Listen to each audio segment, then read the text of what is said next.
with tribal attorneys about the issue of the harvest camp and why we are up in the Penokees Mountains Heritage Park harvesting.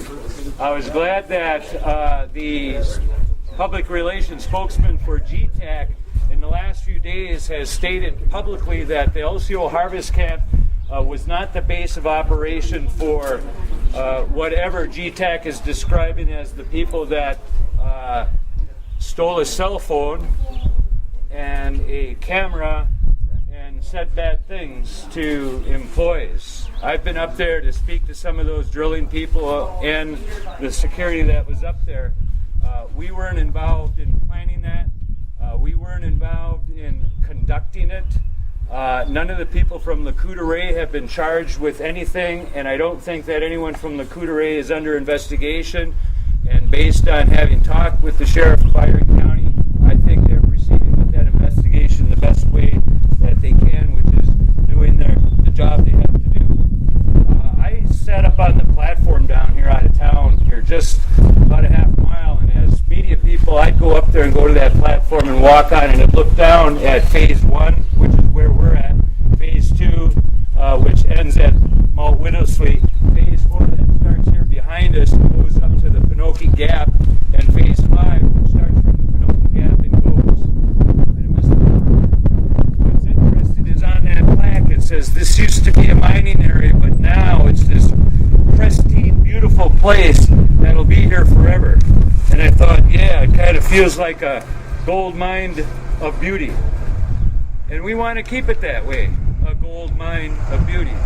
And that's part of the reason we're up here, to say that there's an alternative to an extractive industry which we can contribute. This is all contributing to the economy. Everyone here is buying gas, eating burgers, drinking beer, saying hi to people in Mellon, and doing some really nice things rather than potentially creating an environmental disaster. At the meeting today at Lac-Courte, we discussed the May 14th meeting in which the Iron County Forest and Parks Committee unanimously, without opposition, adopted a resolution presented by the Lac-Courte tribe for the establishment of a treaty camp.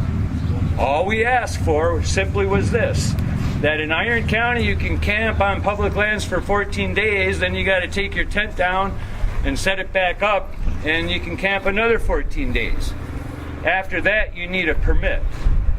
You need a permit for harvesting products in Iron County or on public lands. All treaty and public citizens need permits to do that.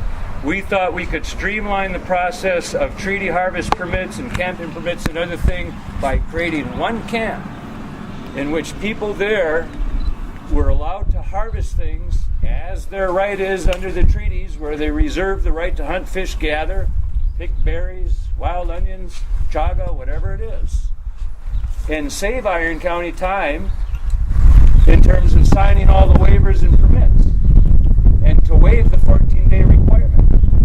The Parks and Forestry Committee voted unanimously to adopt that. The sheriff was there, and the sheriff has talked about the LCO Harvest Camp as a permitted camp. He was there that day. However, there's one individual in that department, maybe more, who seems to have worked to undermine, say that again, to undermine this whole process of establishing a legal treaty and harvest camp.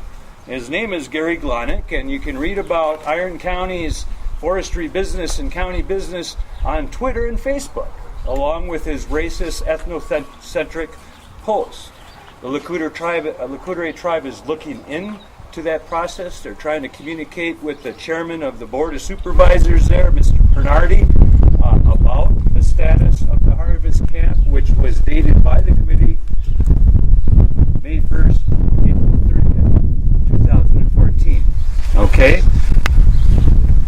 The Lac-Courte tribe is also concerned and working with the Sheriff's Department of Iron County in regards to the theft and criminal act in theft of the three flags at the entrance of the camp in a mid-morning raid by unknown people familiar with the area, in which they came in on an RV and stole several tribal nation flags. It's the equivalent of if a bunch of us tribal people went downtown and stole the American flag off the town hall. You'd have an uproar by veterans and other people in regards to the desecration of that symbol. And that's how we feel about the theft of those flags. They're very important to us. So,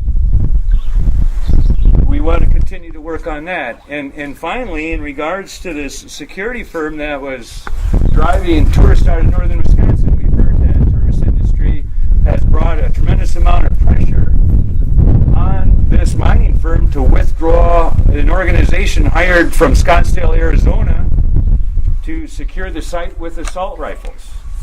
That people were concerned that with the cancellations of tourists in northern Wisconsin, simply because of the image that something might happen, an accident or incident in the waiting, that this was not a good thing.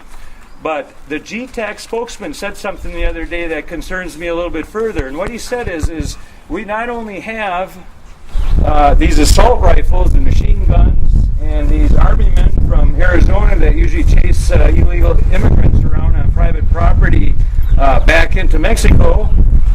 They said they had drones, they had deepwood surveillance, that they had surveillance on camps. And the question that the tribe asked today was, do they have a court order for a search or surveillance on people in public places or private places? What organizations have they looked at? There's been people taking pictures of license plates at the camps. Are they part of this bulletproof security?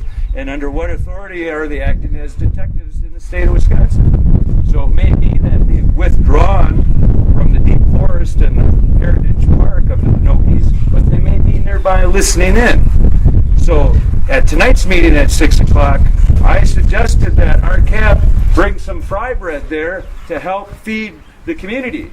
And I figure if my phone is wiretapped, Bill Williams is going to show up with fry bread tonight to try to appease the community. Miigwech.